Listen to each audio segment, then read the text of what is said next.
it's really easy to drive yourself into the ground while trying to build something new. It's almost like you're trying to build something better, but you might be ruining your life in the process. That's what this episode of the vlog is about. We've got some life updates. We've got posters designed by teenagers, and I dug into the archives of my old YouTube channel from the last couple years and pulled out 2 pieces that I think are really helpful or insightful on the topic of taking care of yourself and mental health. So enjoy this episode. It's packed full of stuff.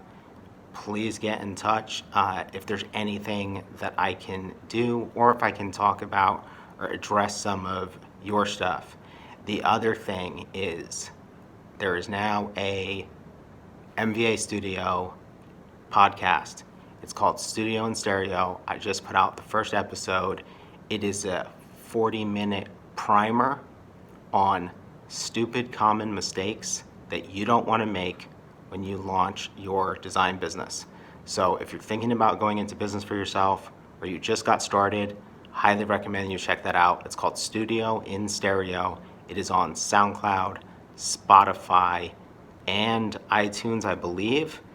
It's called Studio in Stereo. It looks like this. So definitely go check that out and let me know what you think. Thanks a lot for watching, as always.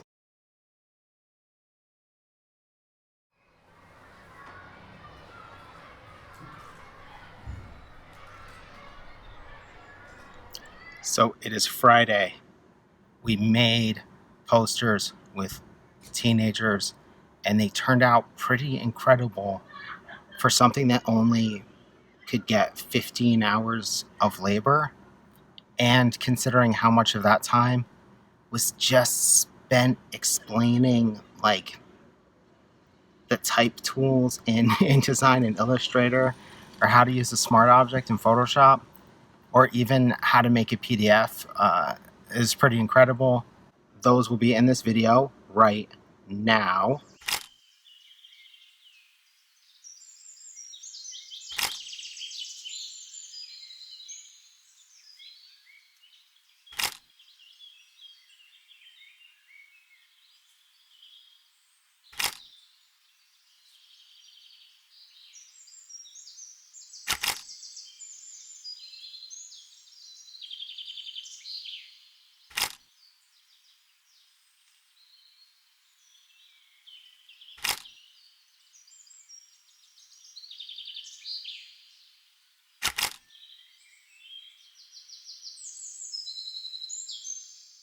And then I am leaving MCAD now from the opening of the commencement reception for the students I've worked with the last 2 semesters in the post-bac program.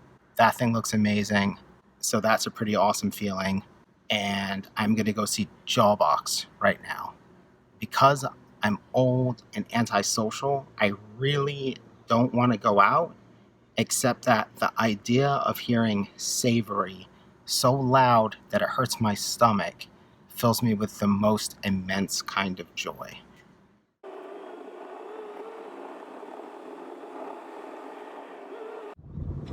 The low rumble of the city. Let's get those windows up. A bit of AC here so we can record. I didn't get addressed yet in that Sunday Fun Day video, but making that video and just having this realization of like, what am I doing? I feel awful.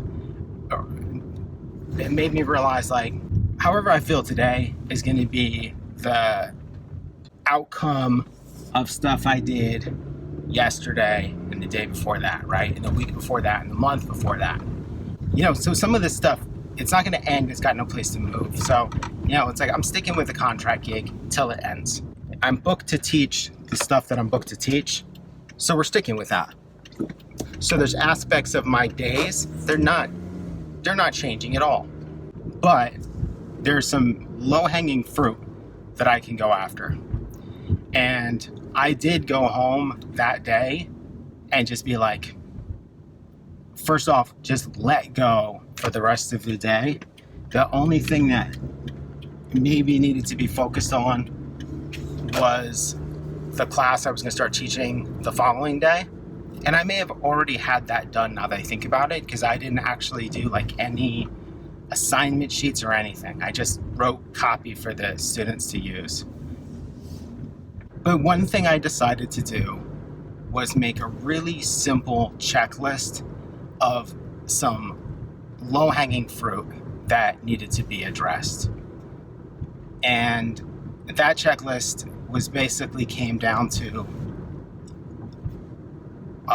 the physical part. Like, there's not a lot of time to exercise, and I'm not going to make the time to do it.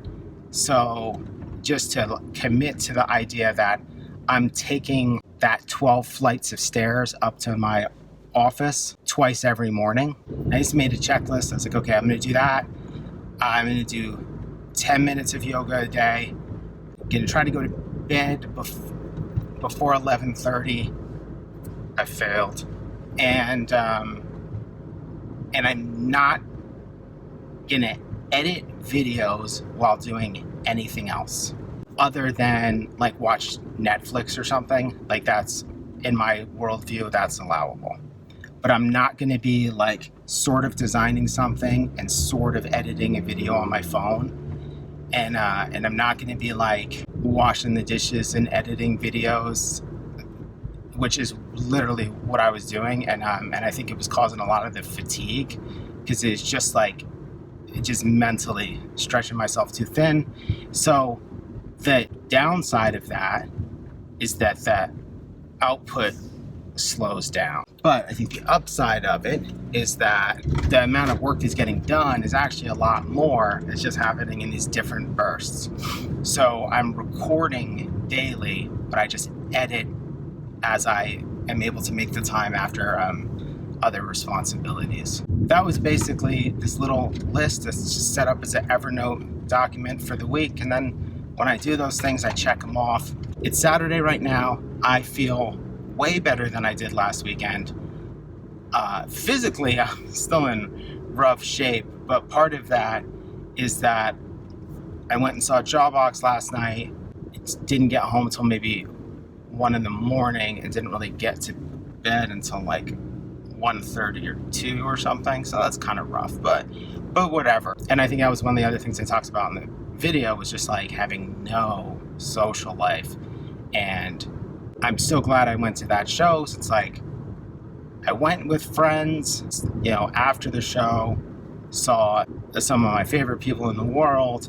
So today I feel more like an actual functioning human being, and not a weird robot that is tired and in pain all the time. One of the other mental health things that I did that seems to be working is I'm just trying to cut down on how much information I'm taking in.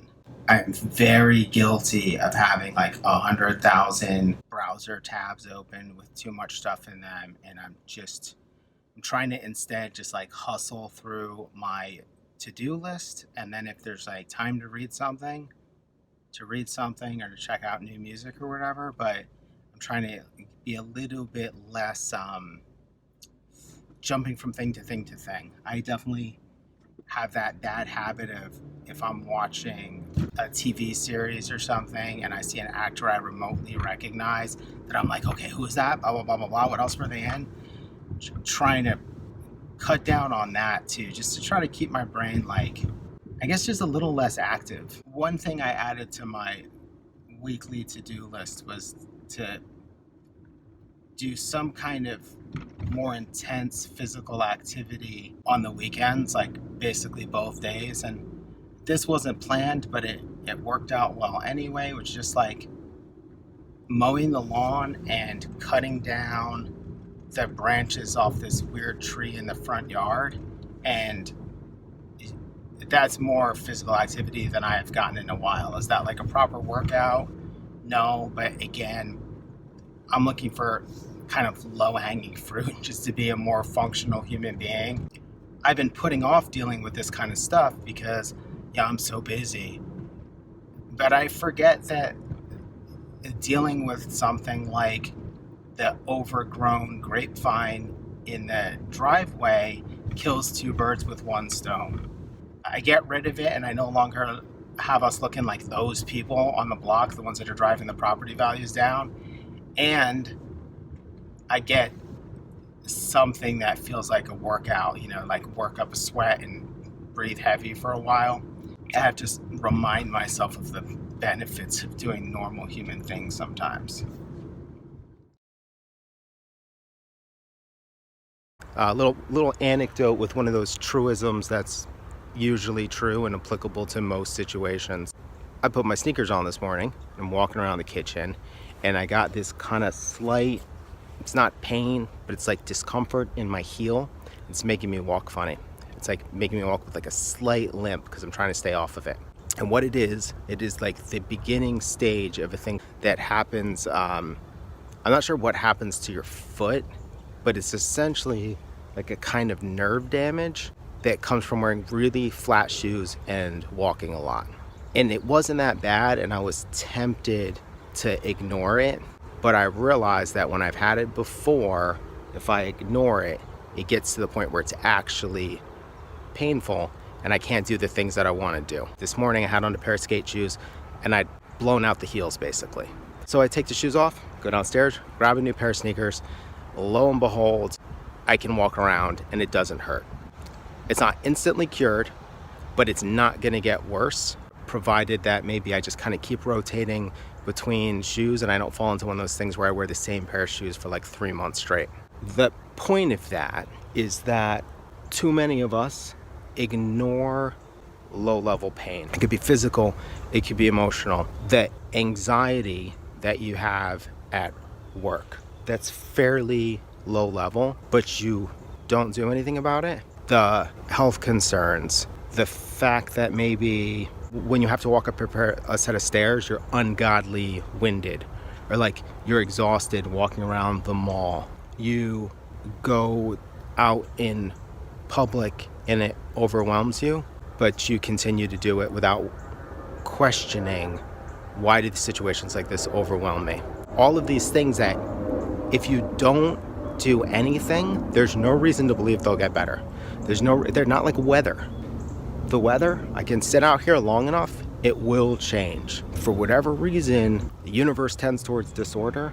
If I sit around long enough not doing anything differently, my foot is gonna change from minor discomfort to actual sharp pain. And then I'm gonna have to put chunks of my life on hold in order to fix that. If I let the low-level anxiety of a job go on without fixing either the anxiety or what's causing the anxiety, that is gonna balloon into all-out stress, and it's gonna balloon into a tight chest and dread and oversleeping or undersleeping or abusing stimulants or burnout. It's gonna graduate and escalate into something else. In all of these situations, we ignore them, but the thing that we're ignoring is that, like in the immortal words of Steve Austin, not the wrestler, of Today is the Day, pain is a warning. It's trying to tell you something, and it's giving you a really important clue that you can fix something. Let's take like a really dumb one right now. I haven't been recording these videos in a while, and I have not been working out. Right now, I have pain right here and right here, just from holding this for 5.5 minutes. That matters. That is telling me that I'm out of shape, maybe. It's telling me that maybe I shouldn't be holding the camera, but it's giving me information, and I really need to be like thinking about the fact that like a grown man who can't hold something up for 5 or 6 minutes, that's distressing, and it's a situation that needs to be fixed. If you look at everything in your life, is there anything where a low-level pain just magically cured itself, or did it almost always escalate and balloon into a bigger problem that you either waited to get catastrophic or you finally had to deal with? I put a post on my Instagram last night with a graphic that said pain is a warning, which is a Today is the Day record, but it's kind of a mantra. If you've watched my other videos, you know that I talk a lot about the idea of pain points in the creative process or in the making of creative work as being an indicator that the process is broken. So creative block It's a symptom or it's data telling you that your process is screwed up in some way. And I think it's an interesting point because I'm sitting here and it's noisy as shit, but it's a beautiful day. But if I felt sick, it'd still be beautiful, but it wouldn't be as tasty.